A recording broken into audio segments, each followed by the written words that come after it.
Welcome back to War the Great News, everyone. I hope you're having a fantastic day. Be sure to hit the subscribe button because this week, well, at least the end of it, has been pretty interesting. We had April Fools and we had a crafting event. So let's get on talking with these things. Starting with the April Fools. No doubt you've already taken note. In fact, I streamed it the other day. We had two events, technically three, but there was the 2077 Warfare event where you had some future tanks and futures planes shooting each other. And then you had the Rwar Thunder, which was a bunch of cartoony planes flown by furries and they shoot each other. The 2077 event, however, I think is the more interesting one. It's of course based off Cyberpunk 2077, which came out recently and was quite hyped, so it's not too surprising that they followed through making an April Fool's event about it. But the interesting parts come in what we saw in that event. The most notable one was the hard kill APS, which is an active protection system similar to what's on the T90. But what the T90 has is a soft kill APS. It uses other methods to dissuade the ATGM from hitting the vehicle. What a hard kill one does is it shoots out a material to destroy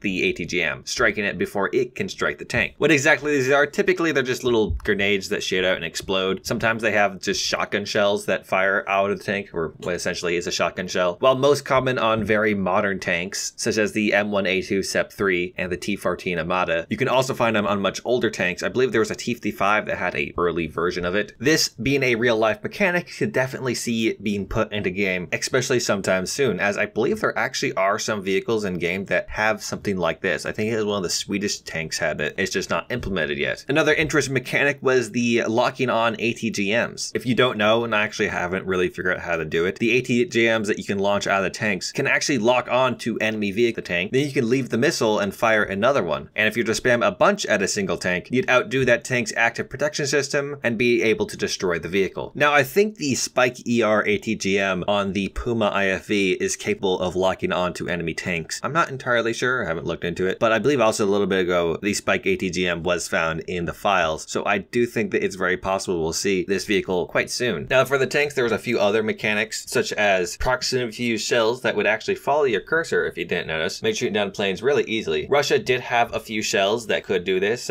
guided shells, which were essentially ATGMs but loaded with a full charge. I'm not sure if this is implying that we're going to see those in the future, but I guess maybe. Besides that, some other mechanics that I think are not very likely that have to do with the tanks. Active camouflage. I don't think we're going to get invisible tanks anytime soon. Perhaps they're implying camouflage against thermal vision. However, I don't think it actually worked with thermal vision. There was the laser on the, I believe it was the Harpy tank. I don't think we're going to get lasers on tanks anytime soon. I don't think that we're going to get lasers on boats either, but perhaps we should wait and see. Maybe Gaijin will take things in a very interesting direction. The laser is kind of cool that it is a sort of an active protection. I don't think it worked against ATGMs or missiles or whatever that were incoming, but it did automatically strike against any aircraft that were nearby. This included the scout drones that you could shoot out when you're in the pancake tank, which are another interesting thing. But about this anti-air laser, I wonder maybe they're implying a cheese whiz could be added to ships. Maybe they are planning to go much further with ships, because there were on the plane looked like cruise missiles. Personally, I would not like that. I think naval as it currently stands is already a problematic game mode that has many issues that aren't fixed or are fixed incorrectly, and adding more futuristic content to it would actually just make it not as a good game mode, especially if when you're talking about cruise missiles. Those things don't have a short range function. They are like only long range. Their short range is the long range for any vehicle that we currently have in game. So you would be able to spawn even on an enduring confrontation map and immediately strike enemy vessels. And sure, if your boat is covered in cheese whiz as well, you'll be able to intercept these missiles before they strike you. But that system's going to be automatic because you're definitely not going to have the reaction time to switch to your anti-airs and then find a damn thing. And you're definitely not going to have the time to do that while you're trying to aim these anti-ship missiles, if you are even aiming them. More likely situation is they'd be lock on, because that's how they work normally. And by that time shows up, you're just going to be pressing keys to lock on and launch missiles. You might as well be playing World of Warcraft. To me, that doesn't sound very fun. Now let's get back to that airplane that did fire those cruise missiles. Interesting thing to note about it is that it had no guns. It only had missiles. So maybe perhaps we could see in the future jets that only have missiles and no guns. But maybe there's some other things that you spotted in the game mode that you think could be implemented in the full game, because there was a lot going on in this event, lots of which I didn't catch. So I'd actually really love to hear what your guys' thoughts and opinions are on this. Is there any aspects I've missed or perhaps misinterpreted that you think could be added to game in some way or form? Really, the biggest brain idea possible possibly, if you think about it, these tanks look a lot like T-14. So maybe that's what's coming. Maybe we're gonna have a final massive tank apocalypse. Now, the other game mode, Rwar Thunder or TailSpin, was essentially Air RB, but faster and silly looking planes with really poorly done, but kind of impressive that they were able to do it, cell shading added to the planes. The rest of the environment wasn't cell shaded. They just kind of threw an Instagram filter up on it. A lot of people have been calling it Furry Thunder. I like to call it Rwar Thunder, but it's not actually, technically not, I guess you could say, Furry Thunder. The characters and aircraft models are modeled after the old cartoon TailSpin. That's tail as in T-A-L-E. Well, in game it's called TailSpin, T-A-I-L. Don't tell Disney. Really only disappointing factor is that there weren't more aircraft from Poco Rosso. Really only aspect I can see be used as a further mechanic was, and is also probably the reason why I play this more than the 2077 event, there was a progression into it. If you shot down enough planes, you could take out another aircraft. And as you kept playing, you get more planes. Of course, you'd be able to shoot things down better, made progression go faster. As of recording, I don't have currently all the planes, but I'll get them soon enough. But it makes me feel maybe they're going to use this same progression system in further events. Perhaps more serious ones where you're not unlocking cartoon planes. Or less serious ones where you are unlocking other April Fool's-esque things. But regardless, what I think was most interesting actually is for both game modes, they were giving out decals, titles, and player icons. But to get these, you didn't need kills or assists. You needed kills and assists. The two worked with each other, which is a great improvement, making people a whole lot less sweaty when it comes to trying to get the rewards. However, I don't actually think that we're going to see this really anywhere else but these April Fool's events, because typically Gaijin wants you to get all sweaty trying to get the rewards. My personal take on both of the game modes is I felt that the furry airplane one was more fun. A lot less serious, so there's a lot less sweaty tryhards, but also the progression system gave me more of a reason to come back and keep playing, and made experiences different when I did unlock new planes. As for Warfare 2077, it was more of just the same thing over and over again. Spam missiles, shoot tanks, die, spam more missiles, shoot more tanks, die. However, overall, both of them are pretty fun. What's not so much fun is the crafting event. You probably know how to do the crafting event. They made a video on it, and this information is a bit old, a day, I guess. So I don't want to reiterate and tell you things that you probably already know, and if you don't know them, there should be a link in the corner to Gaijin's video on how to do it. Essentially, get boxes, craft things, follow the recipes till you get to the end, unlock a tank. It looks like it's another one of those events that you can't get everything. The only way for it to do so is to literally not sleep. I'm not going to bother this time around. One positive aspect though is the event vehicles. You can test drive all of them currently in the workshop. So I went ahead and did so. What I can say is the Su-76D is only 2.3, has way too little armor, and a Russian 76, I think the same one on the first T-34s, looks like it kind of sucks, but it'd be kind of fun to have. Bit of a meme vehicle. The Yuguri might be a bit OP. It's 4.0, it's a Fletcher, missing one turret, and no torpedoes. The torpedo part, probably a good thing because it doesn't explode anyways, has more anti-air, and the lack of a singular turret, I don't know, is enough to bring down the battle rating, as the Fletcher already does really well at 4.3, and some argue it should be 4.7. So perhaps, sure, you know, less firepower, but it still has a lot of firepower. Those turrets are really good, and with the proximity fuses, you'll definitely devastate. I've heard a lot of complaints about it being boring because it's a copy-paste vehicle. While I understand that, I think it's actually a proper event vehicle because it is just that, not copy-paste, just slight differences. But it'd be too atrocious to put it in the main tech tree when there's so many other Japanese destroyers that they could put there. And honestly, the same with premiums. There's plenty of Japanese destroyers that could be premiums. So this thing would actually, you know, fit pretty well as a event vehicle. And in comparison to some other event vehicles, say the EBR, this is a whole lot better. For the German Phantom, for the most part, it kind of just seems like a slightly not as good other Phantom. Couldn't say much about its flight performance. I doubt it'd be a whole lot different, but it is at 10.7. It is not a premium, unlike the other two ones I talked about. It does not have a bliss computer. It has no Sparrow, and has a really nice alternative camo. Besides that, that's not a whole lot. The lack of Sparrows isn't a big deal. You got the AIM-9Js, and Sparrows are very hit and miss. The last tank to talk about, I think, is actually the most interesting one, because it's not just a copy-paste Phantom for Germany. It is the XM8, a US light tank coming in at 9.3. It is also not a premium, unfortunately, but has a 105mm gun with a 5-second auto litter, only 3 crew, and its top shell is M735. It can be killed with 50 cals, but you can also attach a level 3 armor mod via modifications. While I doubt it's going to stop a whole lot at 9.3, or God forbid if you get up tier to 10.3, it should at least give you a bit better protection against 50 caliber ammunitions. A few other of its downsides is the crew members. There's only 3 of them, and they're quite well tucked together. It also happens to not be the fastest tank in the world, so likely get you killed in many situations. However, one detail I very much like about the tank, what most people would probably view as a negative, is it wobbles a lot, which I find is extremely funny, kind of cute. Makes me wish that I would actually get the tank, but once again, I'm not really doing this event. I'm just selling all the parts. Hey, maybe if it's cheap enough, I'll buy it. Maybe I could bug Gaijin for it. Overall, the rewards for this event, in my personal opinion, aren't as cool as some other ones. Like, for example, last time around, we had the Object 279, which is a very memed about, hyped up vehicle. This time around, we have a copy-paste Phantom and a mini Abrams that most people don't even know exist. When considering other legendary vehicles that are out there, maybe not as many that you'd see in high tiers. They're on the scale of the IS-7 or the 279. But a few that come to mind is the Emil, the Swedish prototype, a heavy tank that was never completed. A Russian one, the Object 775, the famous pancake tank, which launched ATGM, so it should be around 8.0 or something. One that I definitely think would be a great event vehicle, or premium, is the Northrop YA9, the competitor to the YA10, which is now the A10 Thunderbolt 2. I guarantee you people, Freeaboos, would grind the hell out of this thing. And we both know that the A10 is coming eventually anyways, so you might as well add the prototype as well. And if you don't want to get too far away from copy-paste, there's some plenty of copy-paste things that you could have added that would still be a bit more interesting. One that I always find would be kind of funny is the XM1 FSED, a pre-production test model of the Abrams. It should have the same stats as the M1 for the most part, but would be a free Abrams if person were able to attain it without spending money through an event. Then you really could get the free Abrams. We just need the free FPE and parts. But that's just my opinion on the event vehicles. Tell me what you think below. Let's get on to the last subject of this video. The new pressure mechanic has been added and replaced hull brake. If you are unaware what this pressure mechanic is, I have a stream of it when we tested it on the live server. I also wanted to make a video talking about it, but unfortunately that wasn't done in time. But essentially the way it works is if a shell has more than 170 grams of TNT equivalent explosive filler, it will do significant damage to the crew if detonated inside the fighting compartment. Essentially what happens is the explosion pressurizes the cabin, making the soldiers turn into goo. No, excuse me, fall unconscious. Now this mechanic can also function without actually even hitting the tank. Sometimes shooting next to the vehicle will cause this effect.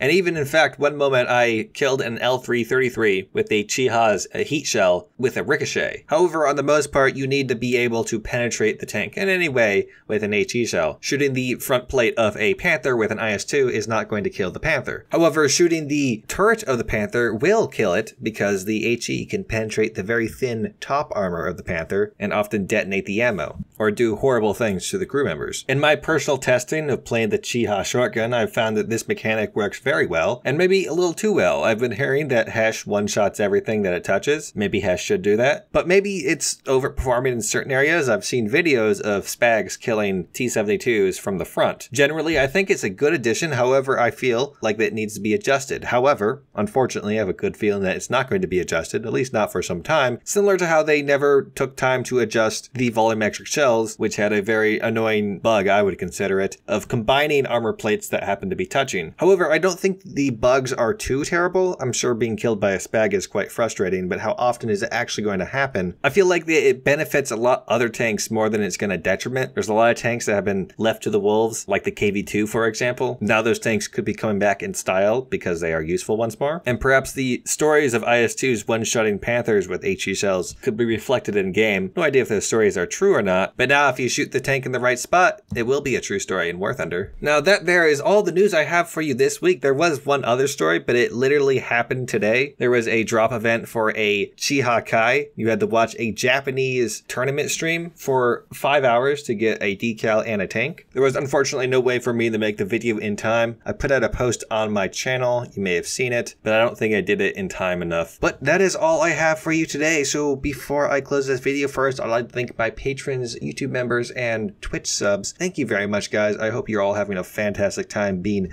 the greatest people on the planet. If you have any comments, questions, or concern, you can hit me up down below or on my Discord. If you've liked the video, hit the like button. If you didn't like the video, do hit the like button. If you want to see more, hit the subscribe button. I make War Thunder weekly news videos every Friday. I make random videos throughout the week, and I like to stream on Saturdays. So be sure to hit the bell icon to be notified anytime I upload anything at all. Thank you very much for coming. I hope you have a fantastic day. In the terms of bonus news, this meme right here, it was actually stolen from Sin 1080p. Somebody stole his meme and uploaded it to Reddit for Reddit karma. Actually, if you trace the story back, it actually traded hands a few times though.